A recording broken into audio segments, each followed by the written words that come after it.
स्वागत है आपका हमारे YouTube चैनल ITI एजुकेशन में। आज हम लेकर आए हैं आपके लिए NCBT ऑनलाइन द्वारा जारी किए गए MCQ क्वेश्चन।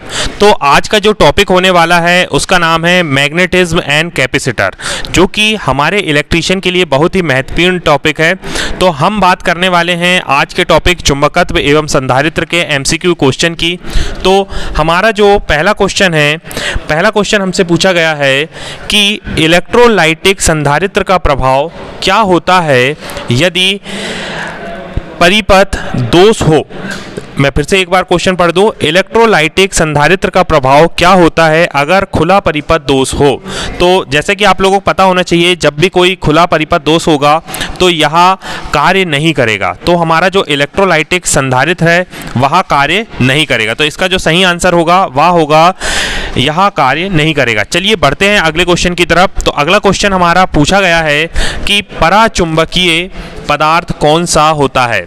तो आप लोगों को पता होना चाहिए कि हमारे पास बहुत सारे चुंबकीय पदार्थ होते हैं, जिसमें से कुछ पदार्थ पैराचुंबकीय होते हैं, कुछ अनुचुंबकीय होते हैं, कुछ लोह चुंबकीय पदार्थ होते हैं। तो हम बात करते हैं पराचुंबकीय पदार्थ की। तो पराचुंबकीय पदार्थ जो होगा वह हमारा लकड़ी होगा।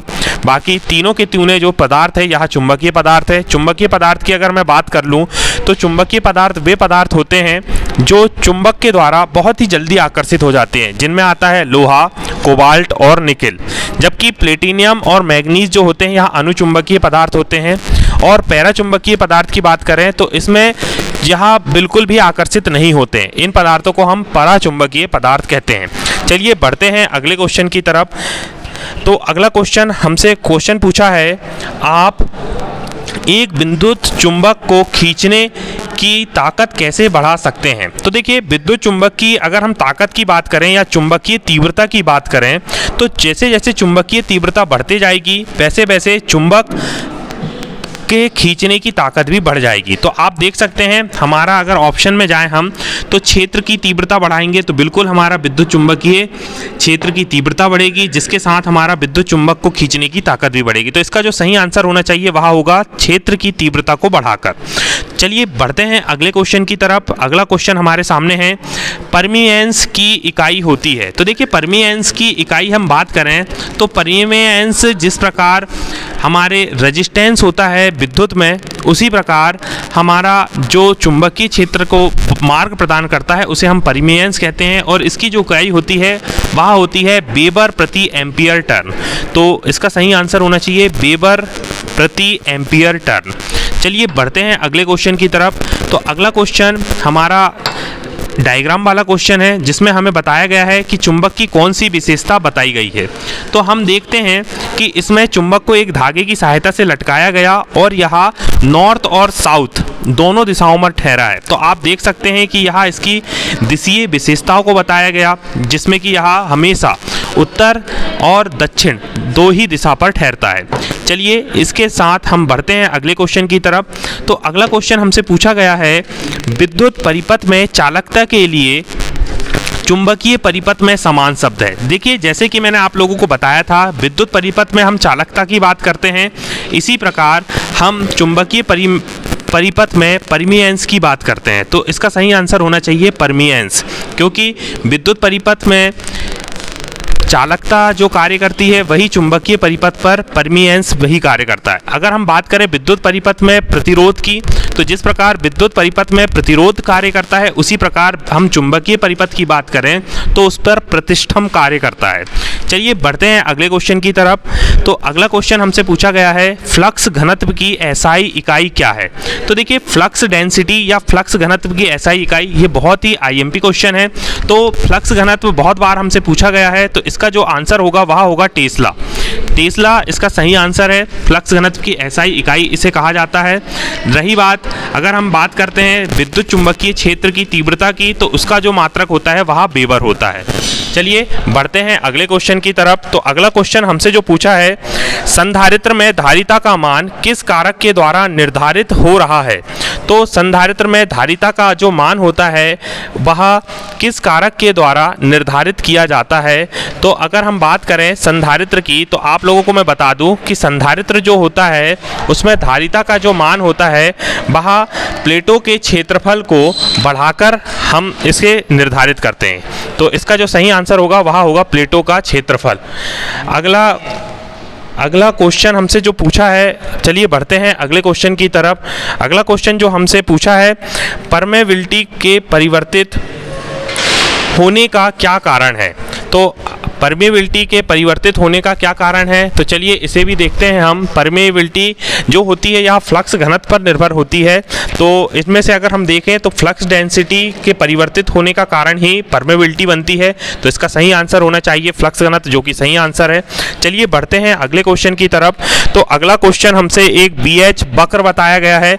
अगर हम बात करें BH वक्र की, तो BH वक्र में जो x हमें परिवर्तित किया गया है वह को ACVT को बताया गया है, क्योंकि यहाँ उसका मध्य बिंदु है। और BH वक्र जो होता है यहाँ चुंबक और हिस्टैरिसीस के बीच खींचा जाने वाला वक्र होता है, जो कि जो x है वह कोएसिविटी को बताता है। चलिए इसका सही आंसर ये भी था। चलिए बढ़ते हैं अगले क्वेश्चन की तरफ। तो अगला क्वेश्चन हमसे पूछा गया है कि संधारित्रता के मान को कैसे कम किया जा सकता है। तो संधारित्रता के मान को हम प्लेटों के बीच की दूरी को बढ़ाकर कम कर सकते हैं। तो इसमें देखते हैं, तो प्लेटों के क्षेत्रफल को बढ़ाकर बिल्कुल नहीं, प्लेटों के प्रतिरोध के बढ़ाकर नहीं, प्लेटों के मध्य दूरी बढ़ाकर। तो प्लेटों के मध्य दूरी बढ़ाकर हम संधारित्र के मान को कम कर सकते हैं। चलिए बढ़ते हैं अगले। वहाँ हमसे पूछा गया था किस प्रकार के संधारित्र का उपयोग अंतरिक्ष इलेक्ट्रॉनिक्स के लिए किया जाता है। तो किस प्रकार के संधारित्र का उपयोग हम अंतरिक्ष इलेक्ट्रॉनिक्स के लिए करते हैं। तो चलिए इसे भी देखते हैं। तो इसका जो सही आंसर होगा वह होगा इलेक्ट्रोलाइटिक टैटलम प्रकार के संधारित्र का। तो अंतरिक्ष इलेक्ट्रॉनिक्स में हम टैटलम प्रकार के संधारित्र का उपयोग करते हैं। चलिए बढ़ते हैं अगले क्वेश्चन की तरफ। तो अगले क्वेश्चन का हमसे पूछा है चुंबकीयकरण की किस विधि का उपयोग हम वाणिज्यिक उद्देश्य हेतु स्थायी चुंबक बनाने के लिए करते हैं। तो इसकी जो सही आंसर होगा वह होगा प्रेरण विधि के द्वारा, क्योंकि प्रेरण विधि के द्वारा हम कमर्शियल पर्पस के लिए परमानेंट मैग्नेट बनाते हैं। तो इसका सही आंसर होगा प्रेरण विधि। चलिए बढ़ते हैं अगले क्वेश्चन की तरफ। तो अगला क्वेश्चन जो हमसे पूछा गया है वह पूछा गया है कि वायु कैपेसिटर का उपयोग किस उपकरण में किया जाता है। तो जैसे कि वायु कैपेसिटर की बात करें तो रेडियो रिसीवर में हम इसका उपयोग करते हैं। तो इसका जो सही आंसर होगा वह होगा रेडियो रिसीवर। चलिए बढ़ते हैं अगले क्वेश्चन की तरफ। तो अगला क्वेश्चन हमसे पूछा गया है RF युग्मन में किस प्रकार के कैपेसिटर का यूज़ किया जाता है। तो RF युग्मन की अगर हम बात करें तो हम उसमें मोनोलिथिक कैपेसिटर का यूज़ करते हैं, क्योंकि RF जो होता है यहाँ रेडियो फ्रिक्वेंसी कपलिंग सर्किट होता है, इस पर हम मोनोलिथिक प्रकार के कैपेसिटर का यूज़ करते हैं। चलिए बढ़ते हैं अगले क्वेश्चन की तरफ। अगला क्वेश्चन हमसे पूछा गया है एक संधारित्र की धारिता का मान क्या होगा यदि 35 वोल्ट के लिए 0.5 कूलाम आवेश की आवश्यकता होगी। तो देखिए इसके लिए हम बात करें तो हम जानते हैं C बराबर Q/V। तो देखिए C का मान हमें ज्ञात करना है और Q/V, Q का मान हमें 0.5 दिया है और V का मान 35 वोल्ट दिया है। तो 0.5 भागित 35, तो इसका जो आंसर आना चाहिए वो आना चाहिए 0.014। तो हम देखेंगे इसका आंसर, तो बिल्कुल सही आंसर है ये भी। तो 0.014 फैराड इसका आंसर होगा। मैं आपको बता दूं संधारित्र की धारिता जो मापी जाती है वह फैराड में मापी जाती है। चलिए बढ़ते हैं अगले क्वेश्चन की तरफ। अगला क्वेश्चन हमसे पूछा है रिलक्टेंस की इकाई होगी। तो रिलक्टेंस की जो इकाई होती है वह एम्पियर टर्न प्रति वेबर होती है। तो इसका सीधा सा सिंपल सा जवाब है एम्पियर टर्न प्रति वेबर। चलिए बढ़ते हैं अगले क्वेश्चन की तरफ। तो अगला क्वेश्चन हमारा हिस्टैरिसीस लूप से है, जिसमें हमसे पूछा गया है कि पदार्थ का BH वक्र हिस्टैरिसीस लूप के आकार को क्या दर्शाता है। तो अगर हम बात करें आकार के लूप की, तो यहाँ पदार्थ के चुंबकीय विशेषताओं को दर्शाता है कि मैग्नेटिक प्रॉपर्टी ऑफ मटेरियल को दर्शाता है। तो चलिए देखते हैं इसका आंसर क्या होता है। तो पदार्थ की चुंबकीय विशेषता बिल्कुल सही आंसर है। तो BH वक्र की मैं क्लास लूँगा जिसमें मैं आपको पूरी चीज़ें बताऊँगा कि किस प्रकार हम हिस्टैरिसीस लूप में किस पॉइंट को क्या क्या कहते हैं। अगली क्वेश्चन की ओर बढ़ते हैं। अगला क्वेश्चन हमसे पूछता है फ्लक्स घनत्व हमेशा चुंबकीय बल से पीछे रहता है, यह किसको परिभाषित करता है? तो देखिए फ्लक्स घनत्व चुंबकीय बल से पीछे रहता है और यह हमारी हिस्टैरिसीस को परिभाषित करने का कार्य करता है। तो चलिए देखते हैं इसका आंसर, हिस्टैरिसीस आता है कि नहीं। बिल्कुल सही आंसर है। हिस्टैरिसीस जो होगा वह फ्लक्स घनत्व के हमेशा चुंबकीय बल के पीछे रहता है, यह हिस्टैरिसीस को परिभाषित करता है। चलिए बढ़ते हैं अगले क्वेश्चन की तरफ। अगला क्वेश्चन हमसे फिर पुनः वही क्वेश्चन पूछा है कि पराचुंबकीय पदार्थ कौन सा है। तो अगर हम बात करें पराचुंबकीय पदार्थ की, तो पराचुंबकीय पदार्थ की हम बात करें तो यह क्वेश्चन डायमैग्नेटिक से रिलेटेड है। तो इसका जो सही आंसर आएगा वह आएगा जल। तो जल जो होता है ये पराचुंबकीय पदार्थ होता है। इसके बाद हम बढ़ते हैं अगले क्वेश्चन की तरफ। तो अगला क्वेश्चन हमसे पूछा गया है, यदि घुमावों के बीच की दूरी बढ़ती है तो प्रेरण का क्या प्रभाव होगा? तो देखिए घुमावों के बीच की दूरी बढ़ती है तो प्रेरण का क्या प्रभाव होगा। तो हम इसे भी देख लेते हैं कि यह जैसे जैसे दूरी बढ़ते जाएगी वैसे वैसे प्रेरण का प्रभाव भी बढ़ते जाएगा। तो इसका सही आंसर होना चाहिए था इंक्रीज या बढ़ेगा। चलिए बढ़ते हैं अगले क्वेश्चन की तरफ।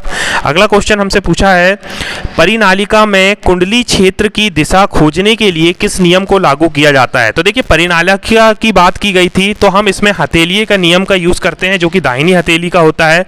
तो परिनालिका की कुंडली की क्षेत्र की दिशा खोजने के लिए हम दाहिनी हथेली का नियम को प्रयोग में लाते हैं। तो इसका सही आंसर होगा दाहिनी हथेली का नियम। चलिए मैं आप लोगों को बता दूं, फ्लेमिंग के बाएं हाथ का नियम हम मोटर में यूज करते हैं, जबकि फ्लेमिंग के दाएं हाथ का नियम जो होता है यह हम जनरेटर में यूज करते हैं। और देख सकते हैं कार्क स्क्रू का नियम, यह भी घूमने की दिशा को बताता है कि विद्युत क्षेत्र में विद्युत फ्लक्स किस प्रकार घूमता है। चलिए बढ़ते हैं अगले क्वेश्चन की तरफ। तो अगला क्वेश्चन हमसे पूछा है, चुंबकीय वाहक बल की इकाई क्या है? तो चुंबकीय वाहक बल की इकाई की बात करें तो एम्पियर टर्न इसकी मात्रक होता है चुंबकीय वाहक बल का, जबकि विद्युत वाहक बल की बात करें तो उसका मात्रक होता है वोल्ट। चलिए बढ़ते हैं अगले क्वेश्चन की तरफ कि अगला क्वेश्चन हमारा किस प्रकार का है। तो अगला क्वेश्चन हमसे पूछा है, कौन सी विद्युत मात्रा सीधे भंवर धारा के समानुपाती होती है? तो कौन सी विद्युत धारा की अगर हम बात करें तो विद्युत मात्रा की हम बात करें जो भंवर धारा के समानुपाती होती है, तो आवृत्ति, क्योंकि आवृत्ति बढ़ने से भंवर धारा भी बढ़ती या घटती है, तो हम कह सकते हैं कि भंवर धारा जो है हमारी वह आवृत्ति के समानुपाती होती है। तो बिल्कुल सही इसका जवाब है। चलिए बढ़ते हैं अगले क्वेश्चन की तरफ। अगला क्वेश्चन हमसे पूछा गया है, चुंबकीय क्षेत्र में रखी गई आसपास की धातु पर क्या प्रभाव पड़ता है? तो देखिए चुंबकीय क्षेत्र में अगर रखी गई आसपास की धातु होती है तो यह अपने समीप रखी किसी भी वस्तु पर प्रेरित विद्युत धारा उत्पन्न करती है जो कि भंवर धाराओं को उत्पन्न करता है। तो हम कह सकते हैं कि इसका जो प्रभाव है वह भंवर धारा पर पड़ता है। तो इसका सही आंसर होना चाहिए भंवर धारा। चलिए बढ़ते हैं अगले क्वेश्चन की तरफ कि अगला क्वेश्चन क्या कहता है।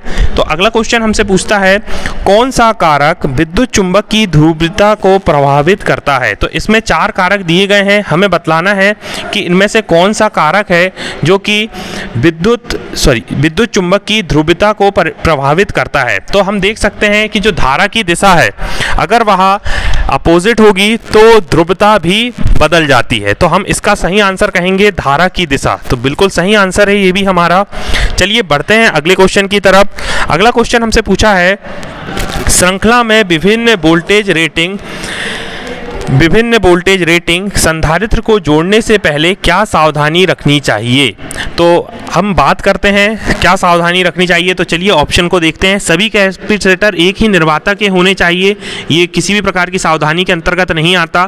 प्रत्येक कैपेसिटर वोल्टेज ड्रॉप रेटिंग से कम होना चाहिए। बिल्कुल ये बिल्कुल सही बात बताई है, यहाँ सावधानी हमें बरतनी चाहिए क्योंकि कैपेसिटर जो होगा वह वोल्टेज ड्रॉप से इसकी वोल्टेज रेटिंग कम होनी चाहिए। तो इसका सही आंसर यही होना चाहिए। तो बिल्कुल सही आंसर है। चलिए बढ़ते हैं अगले क्वेश्चन की तरफ। अगला क्वेश्चन हमसे पूछा गया है, हमारे पास 3 कैपेसिटर दिए हुए हैं जो कि एक 30 का है, एक 10 का है और एक 30 का है। तीनों श्रेणी क्रम में जुड़े हुए हैं। तो मैं आप लोगों को बता दूं श्रेणी क्रम में कैपेसिटर की वैल्यू कम हो जाती है। तो इसका आंसर तो आप देख सकते हैं 30, 10 और 30। तो 30 और 10 तो हो नहीं सकता, तो लास्ट के सी और डी इसके आंसर हो नहीं सकते। अगर हम बात करें तो 0.16 की, तो ये इतना कम भी नहीं होगा। तो हम इसको सॉल्व करना भी आपको सिखा देंगे। इसकी मैं क्लास ले लूँगा कि हम संधारित्र के समांतर क्रम या श्रेणी क्रम को किस प्रकार सॉल्व करते हैं। तो इसका जो सही आंसर होना चाहिए वह 6 माइक्रोफैरड होना चाहिए, तो इसका सही आंसर होगा 6 माइक्रोफैरड। चलिए बढ़ते हैं अगले क्वेश्चन की ओर। तो हमारा जो यह 30वां क्वेश्चन है, यह कहता है धारिता की इकाई क्या है। तो मैं आपको बता दूं, धारिता जो होती है इसकी इकाई होती है फैरड, लेकिन हम बात करें हमारे प्रायोगिक तौर पर तो फैरड बहुत ही बड़ा मात्रक होता है, इसलिए हम इसके लिए माइक्रोफैरड या पिकोफैरड। अगर हम बात करें माइक्रोफैरड की तो 10 की घात -6 को हम माइक्रोफैरड कहते हैं, जबकि 10 की घात -12 को हम पिकोफैरड से दर्शाते हैं। चलिए बढ़ते हैं अगले क्वेश्चन की तरफ। अगला क्वेश्चन है हमारा,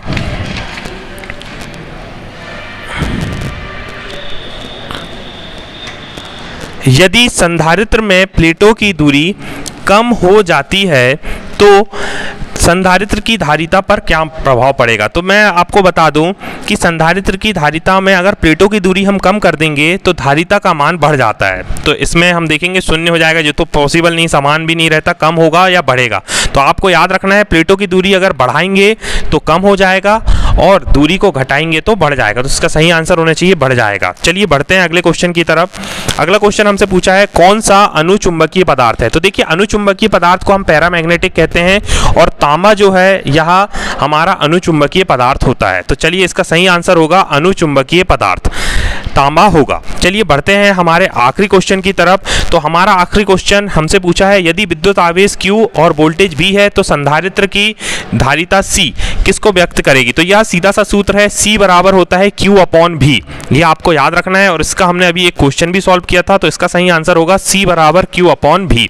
तो ये थे आज के हमारे चुंबकत्व और संधारित्र के क्वेश्चन। आशा करता हूँगा यह क्वेश्चन आप बहुत ही अच्छे से समझे होंगे।